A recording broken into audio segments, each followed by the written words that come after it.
Hey, I want to respect your time. I'm only talking to a very specific niche audience in this video. If you can answer yes to this question, I'm talking to you. If you are a freelance or independent contractor who uses a written form of proposal to be able to get a job, then this video is for you. I've been in the industry for over 35 years and I reckon I've got a strike rate of at least 90% of my proposals being approved. If you would like to know how to do that, I'm going to teach you exactly how you can do this too.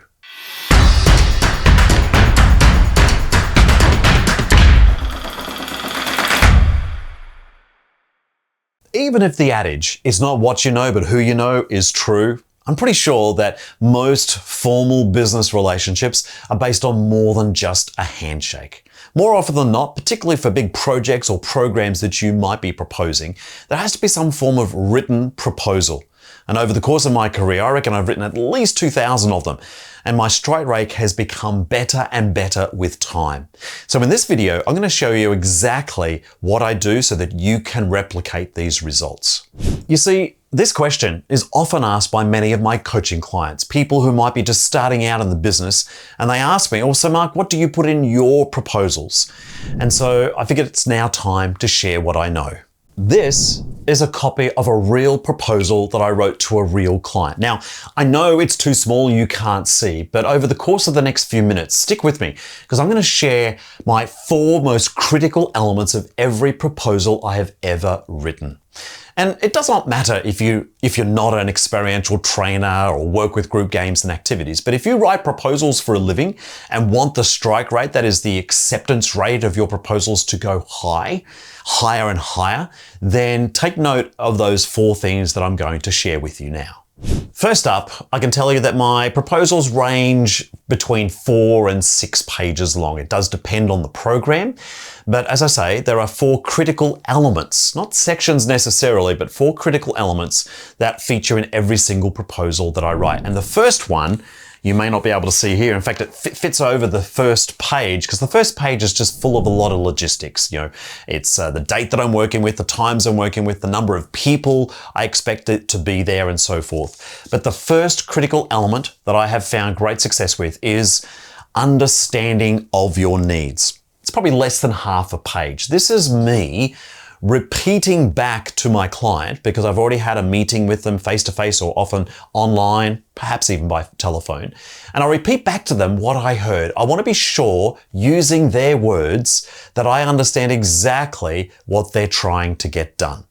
So I have no standard format where I basically sort of just pitch at them, hey, this is what I offer, and if you don't like it, leave it. No, I'm going to be listening to my client and have them really understand that I know what I'm doing because I'm feeding back to them exactly my understanding of their needs. Now, this is a great way to check that you got all the information that you need. On a very rare occasion, and I'm talking years ago as I was getting used to this concept, some of the clients would say, no, that's actually not what we said, or that's not actually what we mean when we say that. That's a great time to clarify before the job starts. You don't want that misunderstanding coming up. So as you would all know, misunderstanding is often one of the greatest reasons that things fall apart. And so if you can communicate that really clearly up front, and I use this section, that's important. That's the first one. But number 2 is to articulate difference. Inside this half page of my understanding of their needs, I talk about the difference I am going to make in this program. Because why else would they be spending and investing money in me coming in to deliver a program unless I was going to make a difference?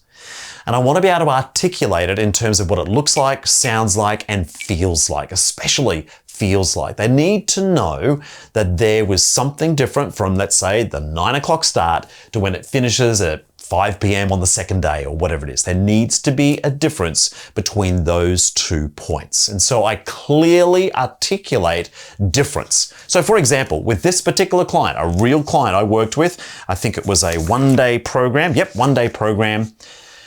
In short, my practical training workshops will be designed to inspire, equip, and empower your staff. And then I go on based on what I'm trying to equip and inspire and empower them in. To inspire, equip, and empower. Notice how evocative those terms are. Everything about the design of my program, which I also describe in my proposal, is through that lens, the difference I'm going to make. The words that I utter, the activities I present, the way in which I process and reflect with that group runs through, in this case, through inspiration, equipping, and empowering my group. Now, every group is a little bit different. I'm going to have a different form of articulation of the difference I'm going to make with every single client that I work with. The third element that I have found most critical in my success in the written proposals that I'm writing and getting the job is the philosophical framework, or said in another way, my approach. In fact, when I describe my approach, this is often the thing that distinguishes me from anyone else, any other consultant or contemporary who may be perhaps bidding for the same project themselves. And so when I describe how I'm going to do what I'm going to do, and most powerfully for me, I've even written a book about it. So I can put it into my proposal, but I can say, here's a free copy of my book. I'm so clear and confident in how I do what I do, I wrote a book about it, which is very, very powerful. But without a book, and I appreciate most of you won't have a book, you don't need that. But you do need to have a very clear understanding of how you do what you do. So in this section of my proposal, I call it the philosophical framework, I have a 5-point list that says everything about what I'm going to share with the group is going to accord with these 5 principles. And I talk about the value of using the right activity at the right time, sequencing, about honoring choice. No one is going to be forced to do anything. I'm going to be inviting the group to reflect, because without reflection, there is no learning. So it's not just about having a fun time. It's critical that they understand my approach is about drawing learning from the experience. So I bed that into my proposal. It's got to be fun. Again, it's not just about having fun and laughing. It's about a nourishment of soul. Every person is going to come through this experience and look back and go, don't know what I was worried about. Often there's a few nerves about what's going to happen, but within minutes they realize they're not going to be threatened, they're not going to be intimidated, and that their souls are going to be nourished. So I talk about how seriously I take fun. That's number 4. And then finally, value. The full value, everyone has a contribution. Every single person should feel seen, heard, and valued as a result of their participation of the program. And so I embed that as part of how I do what I do. So then we continue through the proposal. I might, talk a little bit about the details of the big major blocks of my program in terms of what I'm going to get done. So you can see words like interactive activities or energizers, team building experiences, and blah, blah, maybe specific sessions that I'm going to deliver. I never go to the detail of exactly the experiences I'm going to share. I just give them a very clear understanding of what I plan to achieve within that space. And that gives me a bit of wriggle room to be sure that when I'm working with that group, I can actually achieve it. And then finally, as everyone who receives a proposal typically just goes to the last page to find out what's it going to cost, well, importantly, on my last page, I'm providing a little bit of detail about who I am as a facilitator, but then I get to the investment. And really important that I use the word investment because, clearly there's money involved here.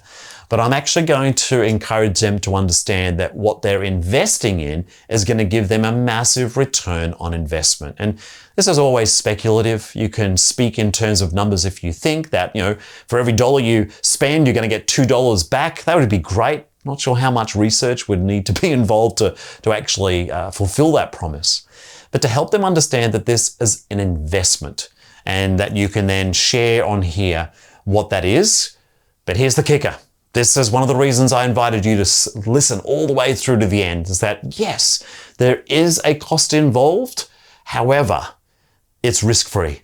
Everything about my investment piece on every proposal I have written is that, and I'll give you the words for it.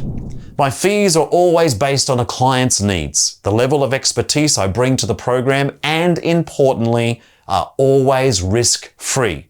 That is, you will either love the program I design and deliver, or you don't pay. That's right. you don't pay. Now, I'm really fortunate because I know what I'm doing. I'm very good at what I do. No one has ever called on that risk-free guarantee because they've never needed to. I've always gone beyond what a client has expected, and so they've never even needed to think about it. But I do know that when you place that into a proposal, give them some sort of risk-free guarantee or a money-back guarantee, I don't like that term, but risk-free, is that it then gives them confidence that if this doesn't work out as well as they had hoped, all right, it's not going to cost them anything but the time that they gave up. And because sometimes the people that you're working with are the subordinates of the decision maker, it helps that person look good in the eyes of their boss to help them go, hey, if this doesn't work out, I've done my best, I've done all my due diligence, but if it doesn't work out, hey, it's not going to cost the school, the company, the organization 1 red cent, is that it is completely risk-free. So they are the 4 critical elements that have helped me achieve the success that I get in my strike rate with every proposal that I write. So more often than not, at least 9 times out of 10, I know for every proposal I'm writing, I'm going to get, which is pretty awesome. Wasn't like that in the early days, but I've got better and better, and they are the 4 reasons why. To finish this off, I always have next steps. You know, it's like the call to action. Just don't say, hey, here it is, and do nothing more. Tell them what they need to do in order to secure your services. And if you need to, provide some level of urgency if you need to. And then the back page, the appendix if necessary, I go through, if they wanted to get to it, I don't embed it into the body of the proposal. I put it as an appendix, a bit more of my background and experience and the books that I've written and all that sort of stuff. Sometimes that inflates the size of some people's proposals because they really add a lot of detail about who they are. I think the most important parts are those 4 things that I've shared with you as well. They include the understanding of your client's needs. In particular, the articulation of difference. What difference are you going to make if they choose to invest in what you've asked for? And that third part is the approach. How are you going to do what you do? Because you might find that is actually what separates you from the competition. Okay, what resonated for you in what you've just heard and listened to? Which one of those 4 elements do you think would make the biggest difference to the success rate, the strike rate of your proposal? Was it about a really clear articulation of the understanding of your client's needs? Or is it the difference that you're going to make? Or really describing how you do what you do and standing proud by that? Or is it something about the investment and the risk-free interaction they could have with you as a new client? So in the comments below, let me know which one of those 4 things resonated the most for you. That would be really useful for me to hear. But importantly, it would also send a message to the broader learning community of facilitators out there to help them understand maybe that's something they should be taking notice of as well. Now, if you've made it this far into the video, first of all, thank you. I really appreciate it. But I've now got 2 requests for you. 1, if you really like this video, could you go ahead and hit the like button? And in particular, if you really like the video and would like to get some more content of this nature, go ahead and hit the subscribe button and the bell notification. So that's request number 1. Request number 2 is, if you've got a question or there's something in what I've shared here that you would like to learn more about, go ahead and email me, hello@playmeo.com. I would love to hear from you. Maybe you would like to learn some more from a professional coaching perspective. Now, I have very limited time to take on coaching clients, but I know this is a question that many of my coaching clients have asked me. So if perhaps that's of interest to you and you're looking for a coach who can help you kick off your business or maybe sharpen the saw, maybe in the area of writing proposals or just group facilitation in particular, write to me. I'd love to hear from you. And that email address again is hello@playmeo.com. Okay, thank you so much for watching. I really do appreciate it. Before too long, there'll be another video that you'll be able to click on and check out. So stick around for that. But in the meantime, thank you so much for watching. Have fun out there.